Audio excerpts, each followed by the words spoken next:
కాకా నమస్తేనే. నమస్తే. ఇప్పుడు సంక్రాంతి అయిపోయినాక కొత్త రేషన్ కార్డులు ఇస్తా అంటుండు రేవంత్ రెడ్డి.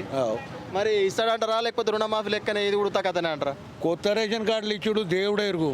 ఇచ్చేటోళ్ళకి 4000 ఇస్తాను పింఛన్ ఇవ్వమాను, రుణమాఫీ చేసి రుణమాఫీ ఇవ్వమాను, రైతు బంధు వాళ్ళకి రైతు బంధు ఇవ్వమాను, అవి చేయమాను. ఫస్ట్ కొత్త రేషన్ కార్డులు దేవుడు ఎరుగు. అంటే రైతు బంధు 5-6 ఎకరాల లోపు ఉన్న వాళ్ళకి ఇస్తామని అంటున్నాడు కదా. 5 ఎకరాలు ఉన్న వాళ్ళకే ఇవ్వమాను, మేము కూడా సంతోషపడతాం. 10 ఎకరాలు ఉన్న వాళ్ళకు 50 ఎకరాలు ఉన్న వాళ్ళకు దోషిపెట్టమని మేము కూడా చెప్పాం. అది టీఆర్ఎస్ ప్రభుత్వం తప్పు చేసింది, అది 100% తప్పు. అది భూమి లేని వాళ్ళకి కూడా ఒక 6000 ఇస్తాను అంటున్నాడు. భూమి లేని వాళ్ళకి 6000 ఇస్తాడు, ఉచిత మహిళలకు 2500 ఇస్తున్నారు. ఏదైనా ఏడాది అయిపోయి వచ్చి నమ్మకం ఉన్నది ఈ రేషన్ కార్డుల మీద ఇస్తాడు అని. ఇక అదే ఇప్పుడు వీళ్ళకు రైతు బంధు ఎట్లా చేసిండో అంతే, ఉత్తకథనే అంటావు. ఉత్తకథనే. కాకా నమస్తేనే. నమస్తే. ఇప్పుడు సర్పంచ్ ఎలక్షన్లా మన సంక్రాంతి అయిపోయిన తర్వాత కొత్త రేషన్ కార్డులు ఇస్తా అంటుండు రేవంత్ రెడ్డి. మరి ఇస్తాడంటారా లేకపోతే రైతు బంధు రుణమాఫీ లెక్కనే ఇది ఉడత కథనే అంటారా? పింఛన్ 4000 ఇస్తా అన్నాడు, వేసాడా? వేయలే. మహాలక్ష్మి అని 2500 అన్నాడు, అది వేసాడా? కాలేదు. అది కావాల. కిలో బంగారం అంట, కిలో బంగారం ఇవ్వడానికి ఇస్తాడా? తులం బంగారం. తులం బంగారం కిలోనా? తులమే అన్నాడు. బంగారం కూడా ఇస్తాడు, కిలేడికి వెళ్ళి ఇస్తాడే.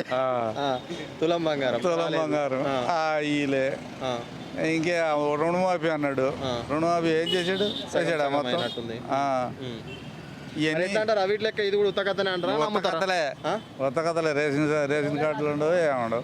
ఇంతకు ముందు బీఆర్ఎస్ గవర్నమెంట్ లో 10 ఏళ్లలో కూడా రాలేదు రేషన్ కార్డులు. సో ఇప్పుడు వచ్చి ఏడాది అవుతుంది, ఇస్తామంటున్నారు. వాళ్ళ మీద తగ్గపరు చేస్తారంటారా? పని మరి జరుగుతుంది అనుకుంటారా, జరగదు అనుకుంటారా మీరు? ఏం జరగదు. ఇవన్నీ కాంగ్రెస్ వాళ్ళు ఎంత బుడక మాటలే, ఉత్తమ మాటలే అంటారు. ఉత్తమ మాటలే. ఏదో నమ్మకం ఏడవైందే మరి. ఆ పథకాలు హామీలు నెరవేర్చకపోతే ఎన్ని పథకాలు ఇచ్చాడు ఇప్పుడు చెప్పు? ఫ్రీ బస్ ఇట్లా వస్తుంది, ఫ్రీ బస్సు. ఫ్రీ బస్ ఆడవాళ్ళకైనా, మగవాళ్ళకి ఆడంది. మగవాళ్ళకి ఫ్రీ బస్ పెట్టాలంటదా? మగవాళ్ళకి ఫ్రీ బస్ ఆడవాళ్ళకి పెట్టాడు కరెక్టే, కానీ వాళ్ళు కొట్టుకుంటున్నారు. బంగారం పోయిందని కేసులు పెట్టుకుంటున్నారు. ఎంతవరకు కరెక్ట్ అదే. కాకా నమస్తేనే. చెప్పండి. ఇప్పుడు సంక్రాంతి తర్వాత కొత్త రేషన్ కార్డులు ఇస్తా అంటుండు రేవంత్ రెడ్డి. మరి ఇస్తాడంటారా లేకపోతే ఈ రైతు బంధు రుణమాఫీ లెక్కనే ఉత్త కథన అవుతుంది అంటారా? ఇస్తారంటే వాళ్ళ చుట్టాలకి ఇస్తాడు, వాళ్ళకి ఇస్తాడు, వాళ్ళ ఊరి దిక్కు ఇస్తాడు. ఇక్కడ సిద్దిపేట, ఇక్కడ మెదకు గీదకు అంత ఉన్నా వాళ్ళకే ఇచ్చుకుంటాడు. వాళ్ళకి పక్క ఎందుకు గంత గట్టిగా ఎట్లా చెప్తావు? గంట గట్టిగట్టే కనబడుతుంది కదా. ఇప్పుడు సంవత్సరం అయింది, అక్కడ అంతా డెవలప్ అవుతుంది. ఇక్కడ ఏడేసింది గొంగడిగా అన్నీ ఉంది. ఎక్కడ డెవలప్ అయింది? వాళ్ళ ఊరి దిక్కు కొడంగల్ డెవలప్. కొడంగల్ అవుతుంది కదా, మొత్తం డెవలప్ జరుగుతుందంట అక్కడ. జరుగుతుంది. అంటే ఎట్లా పక్షపాత ధోరణి అనిపిస్తుందా మీకు అభివృద్ధిలో కూడా? పక్షపాత అంటే ఏంటంటే ఆయన అందరిని ఒకటే తిరిగి చూడాలి. ఒక తల్లి అన్నప్పుడు తల్లిలాగా చూడాలి. లేదు ఆయన ప్రభుత్వం ఉన్నదని ఆయన ఏరియాకే చేసుకోవటం అది కరెక్ట్ కాదు కదమ్మా.